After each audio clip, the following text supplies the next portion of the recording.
you're in for a real treat. So I want to just give you a little bit of a bio here.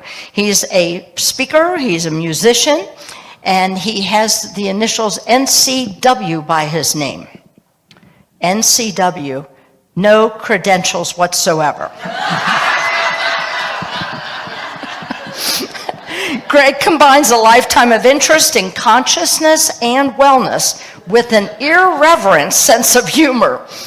His songs and stories range from deeply spiritual to irreverently funny, including the shootout at the I'm okay, you're okay corral, and Jesus was a bachelor. Many of Gregg's songs have won awards, including a recent Lifetime Achievement Award at the Posse Music Awards. The Grammys of Positive Music is what that is. That's big. Yes. We'll get to hear some of these award-winning songs in his talk and also later in his comedy concert if you have not seen what's coming after service today. Gregh performs internationally for a wide variety of groups interested in wellness, and once a year he leads small tours of positive spiritual people to fun and exotic destinations. He has written and recorded 7 CDs, plus a book of true stories that open the heart and tickle the funny bone.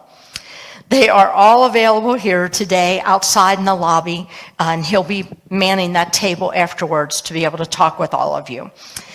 His ongoing mission in life is saving the world from whiny victim love songs. Welcome, Gregh Tamblyn.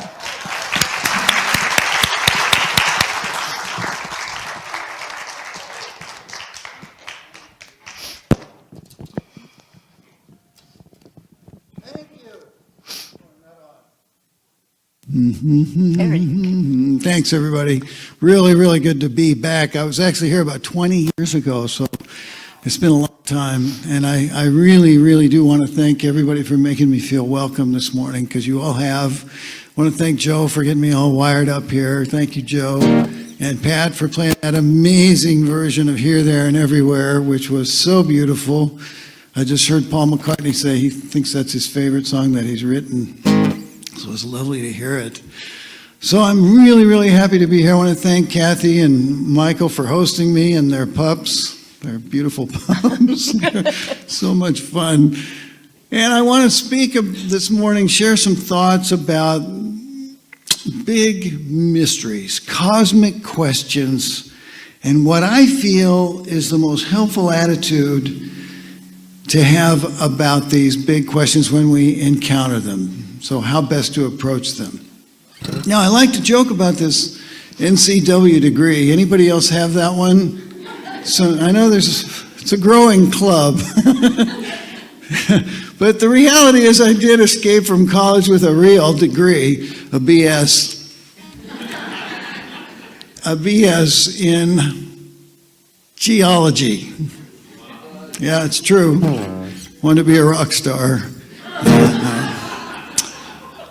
No, I was fascinated by all the big questions that geology looks at, the big mysteries. You know, how our planet and all the other planets and moons in our solar system and our sun, how they came together and formed out of that big cloud of gas and dust.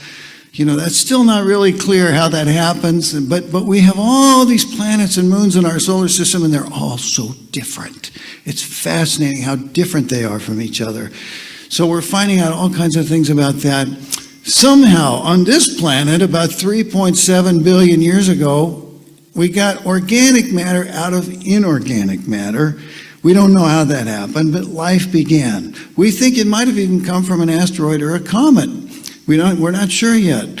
But then, over the last 3.5 billion years, out of all the trillion, quadrillion, million possibilities, evolutionary possibilities, somehow we get to be the dominant species at this little tiny micro moment in geologic time.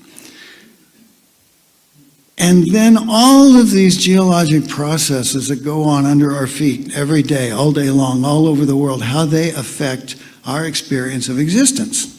So all of this is fascinating to me. I still study it, read about it all the time. But it wasn't long after college that I realized I was even more interested in what I think of as bigger mysteries. Like, what is God? If God exists, then what is God like? What is consciousness? This amazing ability we have to self-reflect and plan, imagine, and it's a huge mystery, consciousness. We don't know how that happens. What is death?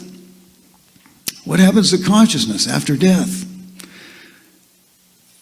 What is free will? Is that a real thing? Is it true that on some level everything is really connected?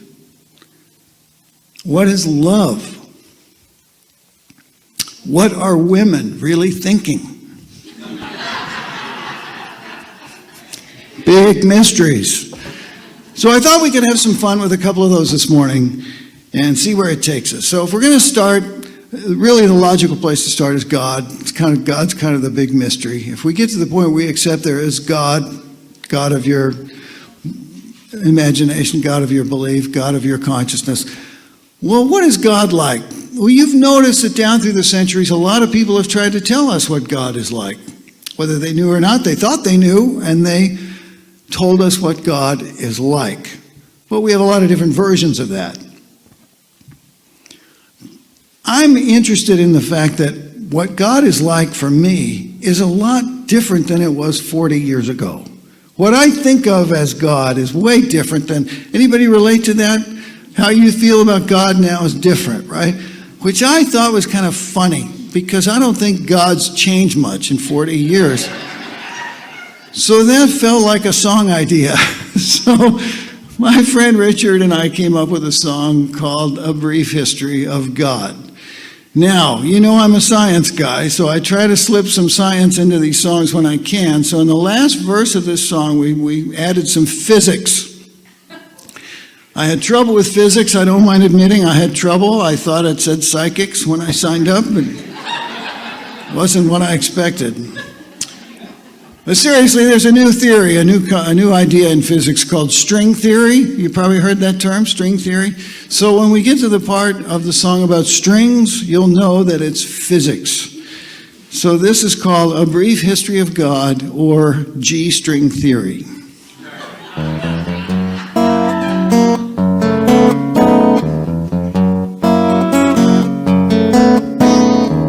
In the beginning there was lots of competition, goddesses and gods of every disposition, from merciful to mean, from laid back to hyper, and little baby gods that flew around in diapers.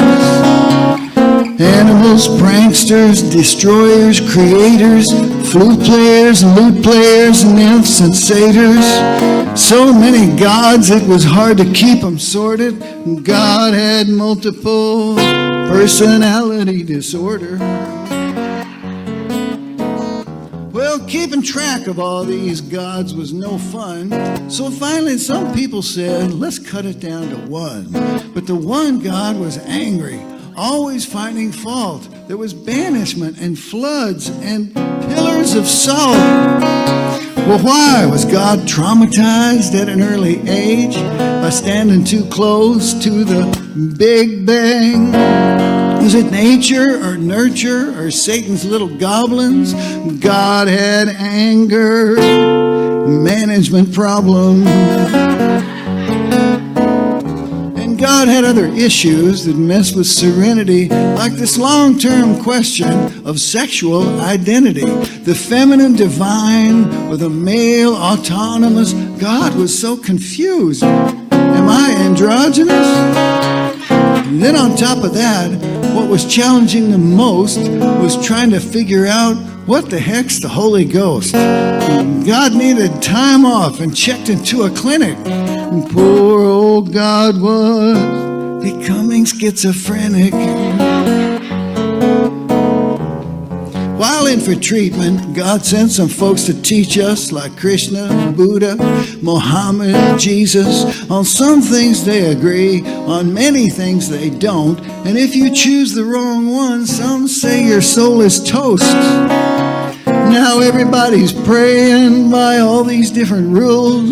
Muslims 5 times a day, Buddhists quite a few, Hindus, Jews, and Christians whenever there's a need, and Unitarians would rather plant a tree. Well, God's come a long way from that early dysfunction, and now science has brought us to this beautiful junction. The key to the theory is that every single thing is made up entirely of vibrating strings.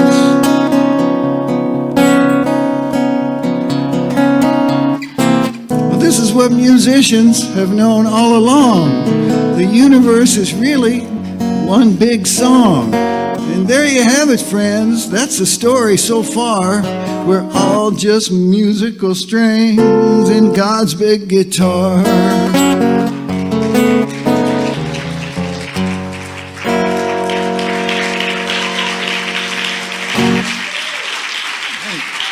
Thank you. It's a happy thought, isn't it? We're always vibrating. We never stop. The trick is to stay in tune. Stay in tune. Relationships are a lot about staying in tune with each other. We'll come back to that in a minute. So a lot of people down through the ages have told us that God is love. We like that answer. We love that answer, because what feels better than love? Really nothing. As an observer, once again, I'm kind of fascinated by this word love, because I think it was Margaret Atwood that said, the Eskimos have 50 different words for snow, different kinds of snow. We only have this one word for love. For all this huge range of emotional experiences, we just have one word, love. There's just a divine love, earthly love, brotherly love, motherly love, fated love, jaded love, mystical love, physical love, unrequited love, unconditional love, puppy love, love of chocolate chip cookies. And the big one for me, romantic love, which is still a huge mystery, I think. I'm fascinated by the fact that we can be standing in front of 2 identical twins and have this amazing connection and rapport and attraction and magnetism with one of them and nothing with the other one. How does that happen? How is it that love can be so strong for a while, maybe even decades, but then change over time or even fade away? It's really an interesting situation. Now, what about this? How many of us either believe in or have experienced love at first sight? Don't be shy. Go ahead. Okay, so it's about half of us, which is about normal. So it's happened to me a lot. Usually goes something like this.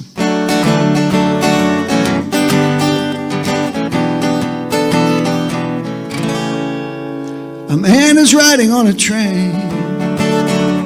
He's heading south, it starts to rain. He sings a soft and sad refrain. He thinks he'll never love again.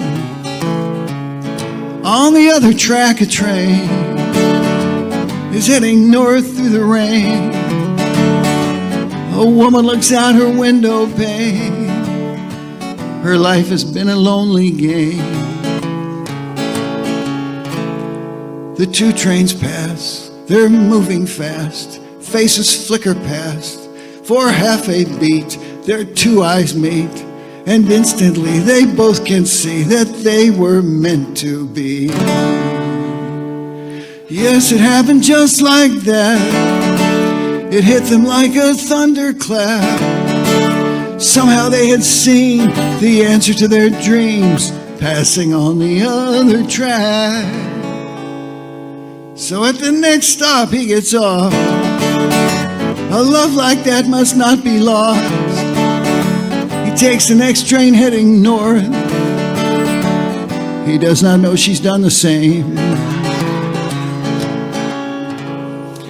So they pass again. For half a beat, their 2 eyes meet. But something's changed, it's not the same.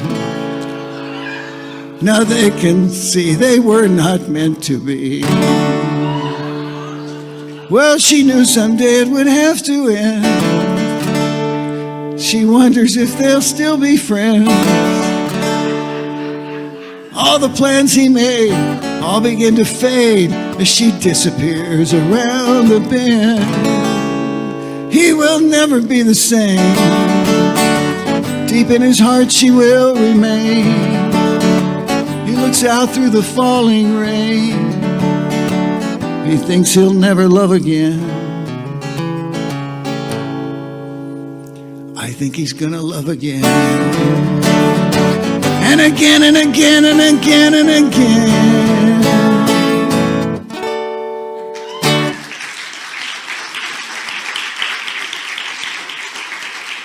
Thank you. Maybe you've had a relationship like that. Brief. Linda Berry, cartoonist Linda Berry, said, "Love is an exploding cigar we willingly smoke." John Bradshaw, remember John Bradshaw? He said, "Falling in love, in reality, is actually a high-octane endocrine hormone cocktail." And it is. Science has measured this now, and we know that when we fall in love, the hormonal changes that happen are big and measurable, and they last typically from 6 to 18 months. Then they revert to wherever they were before. So for a relationship to last beyond that hormone cocktail, to me it makes sense that it has to be based on something other than the hormone cocktail. Something deeper, something more profound, maybe something even sacred.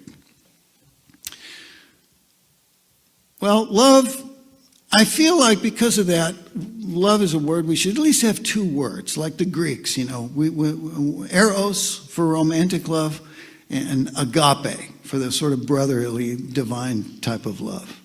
And that way, if we wanted to tell somebody we love them, but we don't want there to be any confusion about what's going to happen, we could say, "I agape you." Then it's just clear. Love is a word I use with music. I love music. I can't imagine my life without music. I love this guitar. I'm crazy about this guitar. Before I loved this guitar, I loved a different guitar. I did. I had this Takamine, that's a brand of guitar, and it's a much bigger guitar. It was what they call a dreadnought size, and it was made out of maple. You don't see that very often, so it had this really beautiful, very striking kind of blonde finish. And so it was a very pretty guitar, but it also was a good guitar that dependable, and I'd been all over the planet with it and for a long time, and I really loved that guitar.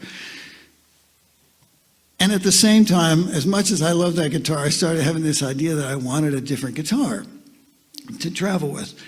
And I wanted something that fingerpicked more easily, a little smaller, better electronics, a couple other things. So I was really thinking about this a lot, and the more I thought about it, the more I thought I really want a new guitar. But I wasn't doing anything about it, because I don't like shopping for guitars. I'm picky. It's hard for me to find one I like. I have smaller hands, it has to fit my hand. And also because most guitar stores are staffed by what we could call young rock musicians. Now this is not a knock on young rock musicians, because I used to be one, but just tell me if in your mind these two things go together. Young rock musicians, great customer service. Not always. So anyway, I'm putting it off for months until fate intervenes, of all places, in the Honolulu airport, in the form of a woman I will affectionately call Attila the gate agent. I'm walking up to the gate counter with my guitar in my soft case on my shoulder, fits overhead in the plane or in the closet. This is how we travel with our guitars mostly. Anyway, I'm walking up to the gate counter, and I get about 15 feet away, and she sees me coming, and she just, in a really loud voice, she says, looks at me and points at me, and she says, "That is not going on the plane with you." I thought, what is that about? Where's that coming from? I just kind of did a right turn. I thought, well, I don't know what's going on here, but I know that she doesn't understand that I'm a professional musician, and she just needs to know that, So I go up, I give her a big smile. I said, "Hey, you know what? I'm a professional musician. I fly your airline all the time. I got a concert in San Francisco, and I'm going on and on." She interrupts me. She says, no, I don't think you heard me. That is not going on the plane with you. And walks off. So I thought, well, okay, this is going to be harder than I thought. So I give it some more thought, and I go back up, give her a big smile. I said, "Hey, you know what? You're probably worried about the load, huh? Maybe you're worried about how about we let everybody board the plane? I'll get on last, and we'll see if there's room." And I knew there'd be room because it was one of those giant planes. And she says, "I've already told you twice. It's not going on the plane with you. Now stop bothering me and decide what you're going to do." And walks off. Well, now everybody's starting to board this plane, and I'm getting scared, a little worried, I should say, nervous. And finally, I just resort to begging.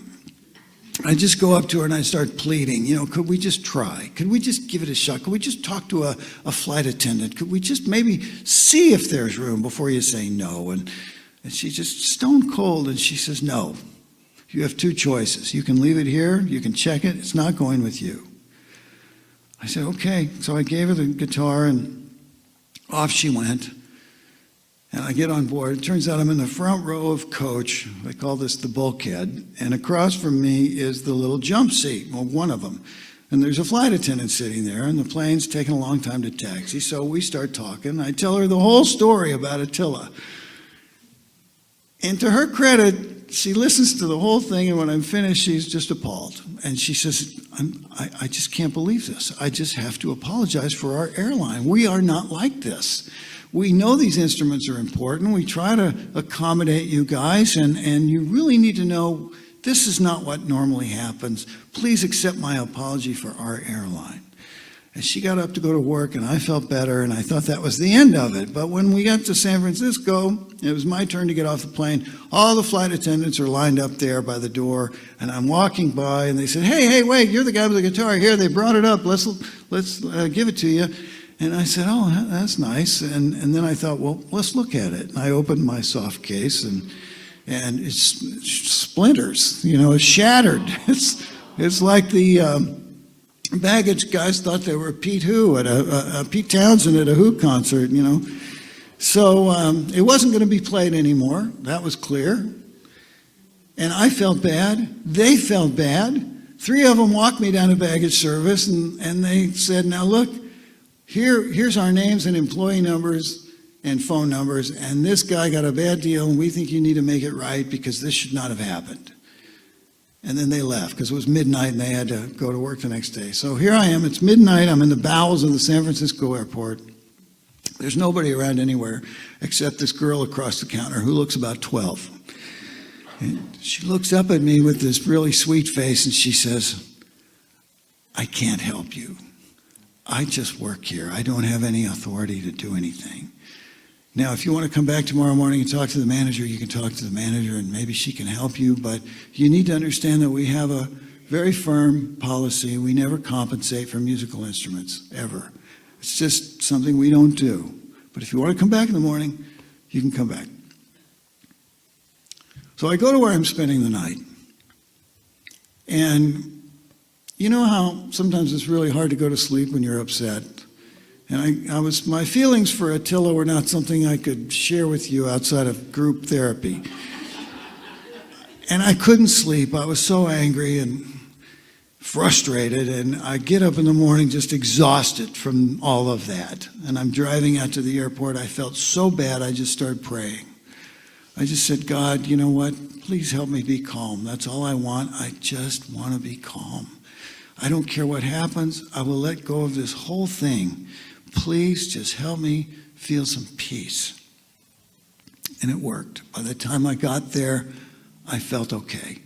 And I went in, the manager was there, we sat down, I told her the whole story, I had the names and numbers, and she listened, didn't say anything until I was finished, and then she just kind of shook her head and said, wait a minute, and she disappeared for a while, and eventually came back with this other woman, an even higher manager, and they sat down and they said, look, we have this company policy, we don't compensate for musical instruments. I said, yeah, I know, I've heard that.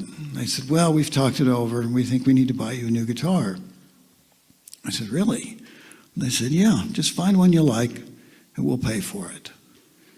So I got out of there before they could say anything else, and I asked my musician friends in San Francisco, where do I go? I got to get a guitar now. Where do I go? And they said, really, there's only one place. The best place is the Haight-Ashbury Music Center. Okay, so off I go to Haight-Ashbury. Now, I don't know if any of you have been there lately, but I'm from Kansas. And Haight-Ashbury is like this little corner of the Twilight Zone. It's like, you see the past, the present, the future. It's all there. It's on the sidewalk. You walk around, you see it, you smell it. It's like a smorgasbord for the senses. I'm cruising around Haight-Ashbury looking for this store, getting a little high in the process. And finally, I find it. It turns out to be a great store. They have great guitars, wonderful salespeople, and for 2 days they bring me guitars and let me play them. They don't bug me, they don't pressure me, they just bring me guitars, answer my questions. And after a couple of days, they brought me this. And as soon as I picked it up, I knew this was it. I mean, it just felt so good. And then they let me take it out of the store and do a concert that night. So that's when I knew this was my new guitar. All right, well, this guitar is way better than my old guitar. It's way more fun to play. It's easier to play, it sounds better, it's got better electronics, it's a better size. Everything about it is better. And it was $600 more than my old guitar, totally paid for by the airline. And the thing is, I owe it all to Attila, the gate agent. You never know who's going to turn out to be an angel in your life. They might not look like it at first. You might not find out until a lot later that they were an angel in your life. But, when this happens, and I know it's happened to all of us, it really fills me with a sense of wonder because I feel like maybe everything is connected in a way I can't possibly understand. A lot of physicists are saying that now, in the quantum level, everything is really interconnected. It's true that all of us have atoms, that we've breathed in from Jesus and Buddha and a lot of, almost everybody in the last few thousand years. So, as I said, that idea fills me with a sense of wonder, and I feel like wonder is kind of the key word here. Because what the best scientists and the best mystics have in common is a sense of wonder at the working of the universe. Einstein, Carl Sagan, Yogananda, Meister Eckhart, mystics, all of them communicate this sense of wonder and awe at the workings of the universe and how scientists now, doctors are telling us this is really important to feel this every day. In fact, Einstein said that 100 years ago. So a sense of wonder is really important. The other thing is the best of those, the ones, the mystics and the scientists that we remember as our teachers are ones that also can bring a sense of humor to it. Take it lightly, not take life too seriously. Remembering to have some humor about it. So humor and wonder are the two ways that I get through the day. I have to go there every day. I have to have some wonder, I have to have some humor, and they pretty much keep me relatively sane. So that's my lesson for today. Now, obviously, there's a lot more mysteries that we can get to later in the day. I have some songs about some of these other things we mentioned earlier. But I want to finish with a Karl Rahner quote. He's a German theologian who said there are two kinds of people in the world. People who need certainty in people who seek understanding. I would just suggest to you that it's better to be a seeker of understanding for this reason. When you're sure you're right, you're stuck with what you already know. Does that make sense? When you're sure you're right, the learning stops. So better to be a seeker. All right, well, let's take these thoughts into meditation. And what I'm going to do is just a little bit of noodling here.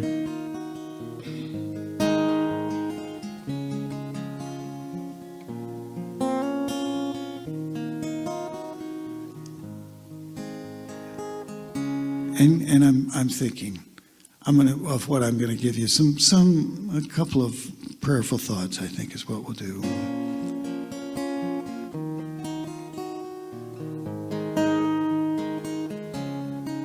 Now, I know we have a lot of good singers in this group, so I'm going to ask you to hum this little tune with me. It's the lower part of the Heart of the Mother chant, which you might have heard.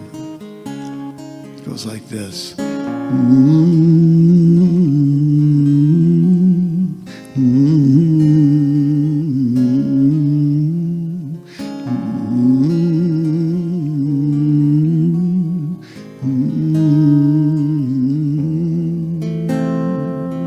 Let's try that.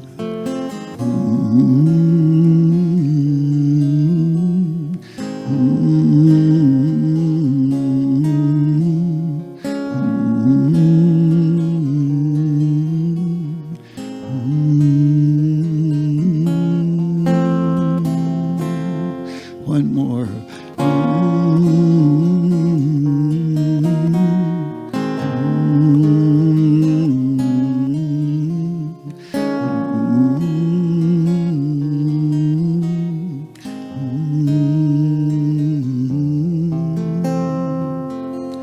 Just silently.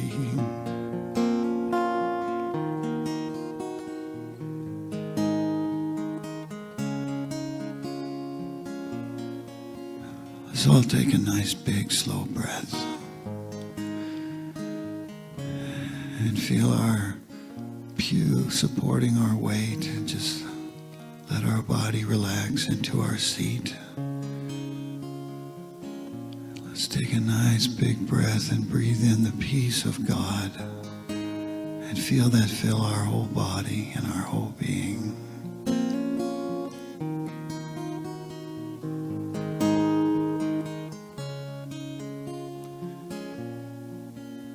And I'll offer you this prayer by an 18th century theologian named Phillips Brooks.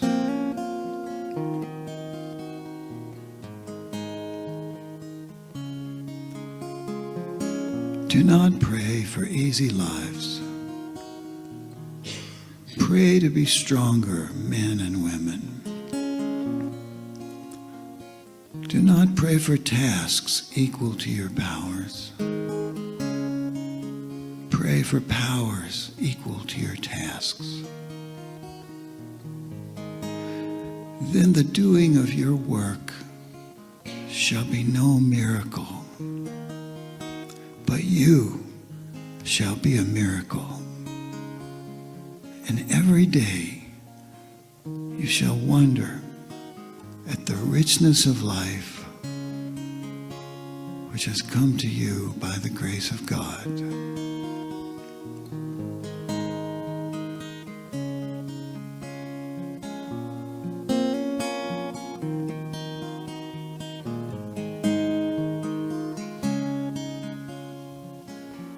Let all things be healthy. Let all things be peaceful. Be sure to count your blessings at least once a day.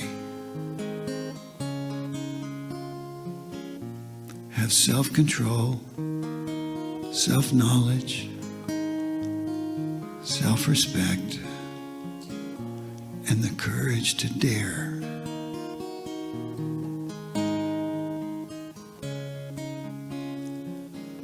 Be tranquil.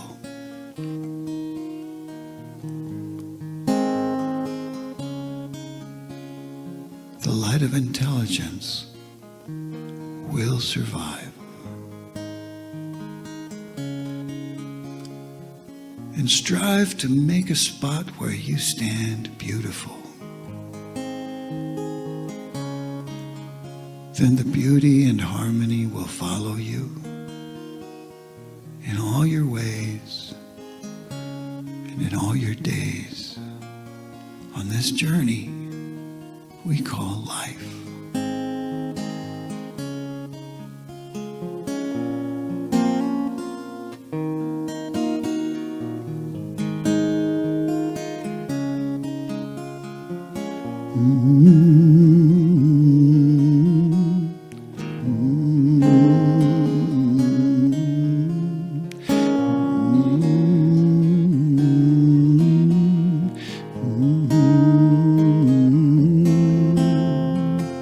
Let's do that together.